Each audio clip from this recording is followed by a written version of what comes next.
Olá, dominantes! Tudo bem com vocês? Espero que sim! Vamos para mais uma aula de língua portuguesa falando sobre morfologia, formação de palavras. Nós já falamos sobre estrutura de palavras, vimos que todas as palavras têm subdivisões, que são chamados de morfemas. Vimos também que essas palavras passam por processos de formação, que podem ser de derivação ou composição. Nesta aula, nós falaremos sobre os processos de composição. Os processos de composição de palavras envolvem mais de 2 radicais de palavras, sendo classificadas em justaposição, que é na união dos termos. Os radicais eles não sofrem qualquer alteração em sua estrutura. Por exemplo, surdo, mudo, guarda-chuva, abre latas.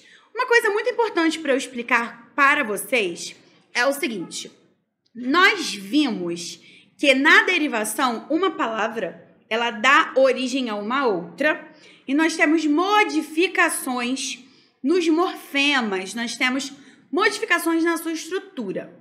O processo de composição ele é diferente. Nós temos aí palavras que já existem, que são unidas. Nós acrescentamos um radical ao outro para a formação de uma terceira palavra, para a formação desse novo significado. Então, a primeira delas, né, nós estamos falando aqui é da justaposição. Esse é um conceito até muito utilizado nas artes, né? Você justapor uma coisa, você colocar uma coisa ao lado da outra. Não necessariamente há perda nisso. Dentro da língua portuguesa, não há perda. Não há perda, sobretudo, fonética. Então, eu quero que vocês pensem aqui num outro exemplo. Nós temos a palavra passatempo. A palavra passatempo, ela é composta por 2 palavras, passa e tempo. Nós conseguimos perceber perfeitamente o som das 2 palavras, tanto a palavra passa quanto a palavra tempo. Sendo assim, uma foi justaposta à outra. Uma foi colocada ao lado da outra. Não houve perda fonética. Assim sendo, foi uma justaposição. Outro exemplo. Surdo-mudo. Surdo é uma palavra. Mudo é uma outra palavra. Quando são unidas pelo hífen, sim, gente, quando a gente coloca o hífen, a gente origina uma nova palavra, tá? Só para deixar isso bem claro para vocês. Mas não significa que sempre que você for criar uma nova palavra composta, você precisará de hífen. O próprio exemplo da palavra passatempo e da palavra girassol nos mostram isso, tá bem? Da mesma forma, a palavra guarda-chuva, nós conseguimos perceber o som de guarda perfeitamente. Não houve nenhuma alteração fonética. E o som de chuva. Sendo assim, nós temos um processo de justaposição.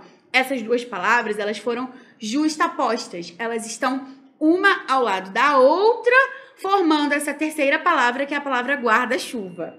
Ok? Já na aglutinação, nós temos um processo um pouco diferente. Na aglutinação, nós temos a união dos termos, em que pelo menos um desses radicais vai sofrer alteração na sua estrutura. Por exemplo, planalto. Planalto é plano mais alto. Vejam que não ficou plano alto, a palavra ficou planalto. Então, nós sim tivemos uma perda fonética. Assim sendo, não é uma justaposição. As palavras não estão apenas uma ao lado da outra. Elas estão, se sobrepondo a uma mudança fonética, uma mudança no som. Mais um exemplo. Hidroelétrica. Percebam aqui a mesma coisa. A palavra hidro e a palavra elétrica. Elas estão o quê? Juntas, né? Formando hidrelétrica, certo? Então, eu quero que vocês percebam que quando há uma mudança sonora, há uma mudança no som, nós temos um processo de aglutinação.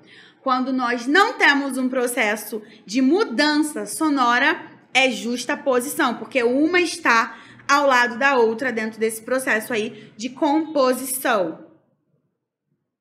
Nós temos também, além de derivação e composição, outros processos na nossa língua. O neologismo, que é muito falado ultimamente. Esse neologismo é um processo de formação de palavras em que são criados novos termos para suprir alguma lacuna de significação.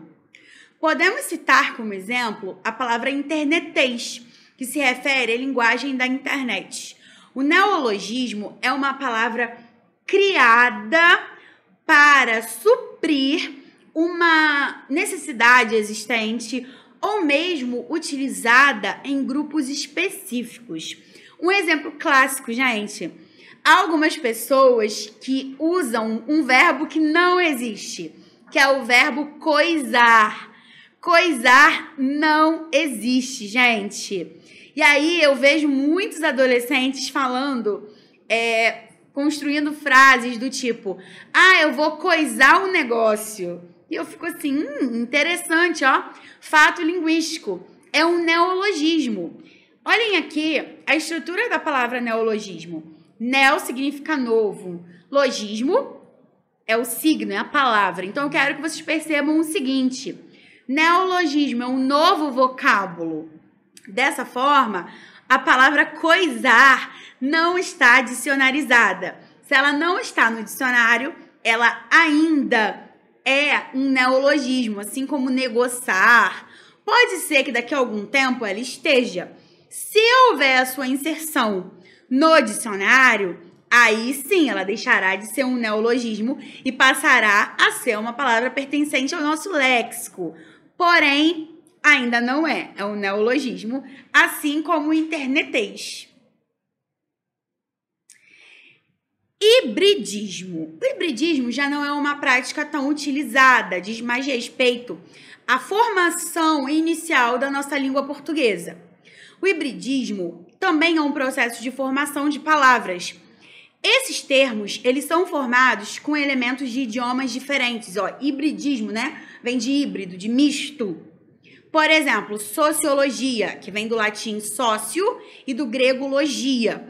Então, sempre que você tiver uma palavra que você saiba que é a mistura de vocábulos de dois idiomas diferentes, como acontece aqui com sociologia, que nós temos parte da palavra que vem do latim, a outra parte que vem do grego, nós saberemos que trata-se de uma palavra que foi formada a partir de um processo de hibridismo, tá, gente?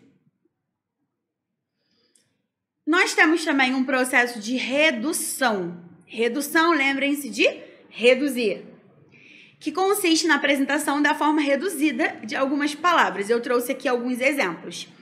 Auto. Aqui não é falado tanto, mas em Portugal é muito usado auto no lugar de automóvel. Cine no lugar de cinema. Vamos ao cine? Aqui, né, a gente já usa um pouco. Micro, no lugar de microcomputador. Hoje não é tão utilizado. O pessoal usa mais PC, que também é uma forma de redução, certo? Abreviação, sigla, também são formas de reduções. Zé, no lugar de José. E nós temos alguns outros exemplos. Moto, no lugar de motocicleta. E eu vou fazer aqui uma perguntinha para vocês. Nós temos metrô. Mas o nome do metrô não é metrô. Vocês sabem o que é metrô, gente?